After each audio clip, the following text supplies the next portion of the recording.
हाय, मैं हूँ विकास और आप देख रहे हैं कॉमर्स फंडामेंटल। आज की इस वीडियो में हम जानेंगे केवीएस के सिलेबस के बारे में।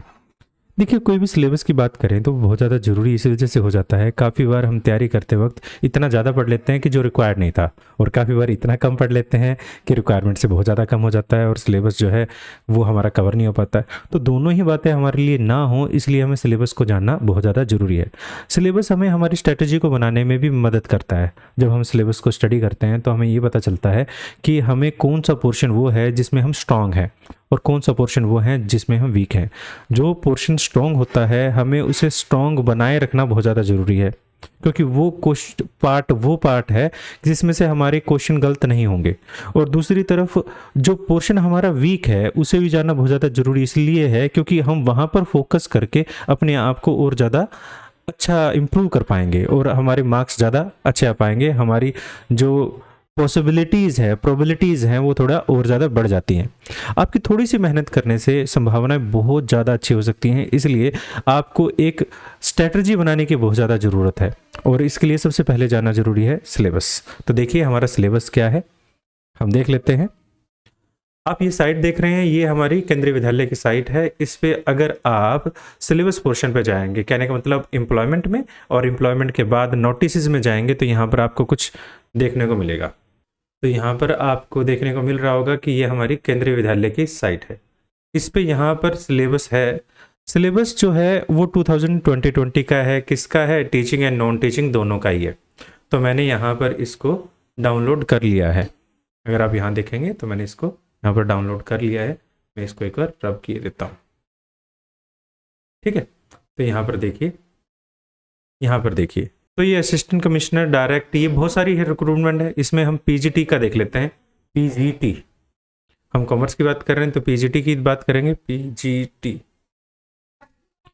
पीजीटी में सबसे पहले देखिए जो लाइब्रेरियन है, पीजीटी टीजीटी सभी का दिया हुआ है।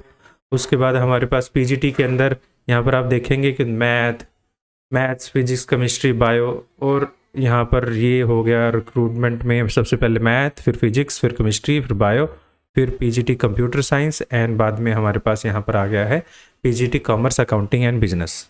अब यहाँ पर ध्यान देने वाली बात क्या है, देखिए यहाँ पर कहता है हमारे पास कि यहाँ पर सब्जेक्ट स्पेसिफिक सिलेबस जो इंक्लूड करता है NCERT, CBSE syllabus, text books और +1 +2 की, यानी +1 +2 में आप पूरा पढ़ लीजिए। और किसको फॉलो करना है आपने?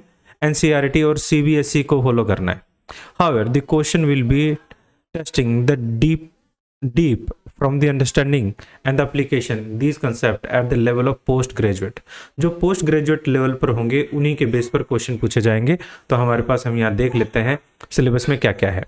देखिए सिलेबस में सबसे पहले हमारे पास यहाँ पर दिखाई दे रहा होगा अकाउंटिंग में ये +1 का टॉपिक आता है। अकाउंटिंग में concept, meaning, as a source of information, objective, advantage, limitation, type, ये सारा आता है। बेसिक अकाउंटिंग टर्म्स आ जाती हैं जिसमें अकाउंटिंग टर्म्स, ड्राइंग, लायबिलिटी, ये सारा आ जाएगा। Asset, sales, goods, stock, debtors आ जाएगा। टाइप ऑफ बिजनेस अकाउंट्स जिसमें हमारे पास गैप आ जाता है।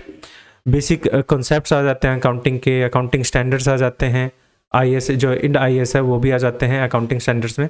गुड्स एंड सर्विसेज टैक्स आ जाता है। रिकॉर्डिंग और बिजनेस ट्रांजैक्शन आ जाता है जिसमें ये सारी चीज़ें हैं, यानी वाउचर है, अकाउंटिंग इक्वेशन है, रिकॉर्डिंग है, स्पेशल पर्पस बुक्स हैं, cash book, purchase book, cell book, ये सारा आ जाएगा। अब जो पूछा जाता है वो ऐसा नहीं होता सीधा सीधा पूछा जाता है, जैसे बताया ये ऊपर के ऊपर डीप नॉलेज होनी चाहिए। बैंक रिकंसिलिएशन स्टेटमेंट्स हैं, डेप्रिसिएशन है, प्रोविजनल रिजर्व्स हैं। अगर आप +1 के पॉइंट ऑफ व्यू से देखें, डेप्रिसिएशन में हमारे पास 2 ही मेथड्स होते हैं, स्ट्रेट लाइन मेथड और return down value method. But अगर आप आगे जाएं तो 8 के करीब मेथड्स होते हैं डेप्रिसिएशन के। प्रोविजनल रिजर्व्स हैं, और उसके बाद ट्रायल बैलेंस है। फिर उसके बाद हमारे पास फाइनेंशियल अकाउंटिंग आ जाती है जिसके अंदर financial statement, meaning, objective, deferred revenue expenditure, trading and profit loss account, balance sheet, adjustment of preparation of financial statements, accounting for partnership firm, +2 के लेवल का ही आ जाता है। हमारे पास fix and fluctuating capital account, posting adjustment, ये आ जाता है सारा। अकाउंटिंग फॉर पार्टनरशिप फर्म जिसमें चेंज इन प्रॉफिट शेयर, ये यानी +2 का आ जाएगा। इसमें retirement and death of partner आ जाता है। डिसोल्यूशन ऑफ पार्टनरशिप फर्म आ जाती है। डिसोल्यूशन जो पार्टनरशिप फर्म है ये भी हमारा +2 का ही है। अकाउंटिंग फॉर शेयर कैपिटल, इसमें कुछ पार्ट +2 का रहेगा, और कुछ पार्ट आगे भी जाता है, अकाउंटिंग फॉर डेप्रिसिएशन, यहाँ तक तो सारा +1 से +2 और +1 से रिलेटेड था। फाइनेंशियल स्टेटमेंट ऑफ कंपनी, इसके अंदर हमारे पास solvency ratio, working capital ratio, profitability ratio, cash flow statement, यहाँ तक नॉर्मल था।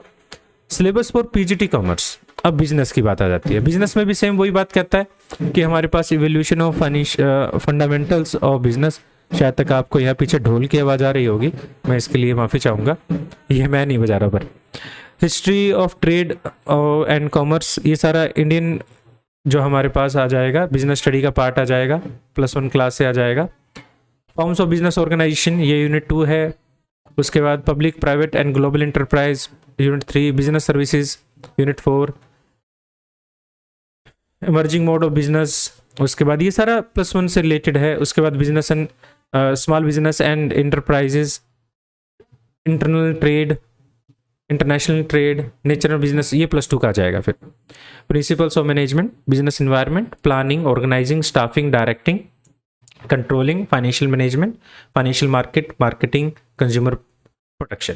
तो इस तरह से हमारे पास जो 2018 के सिलेबस से देखें तो 2018 के सिलेबस में अगर आप KVS की बात करें तो 2018 का जो सिलेबस था पुराने वाला, उसके अंदर कॉस्ट अकाउंटिंग भी था, ह्यूमन रिसोर्स अकाउंटिंग भी था, अब वो यहाँ पर नहीं है।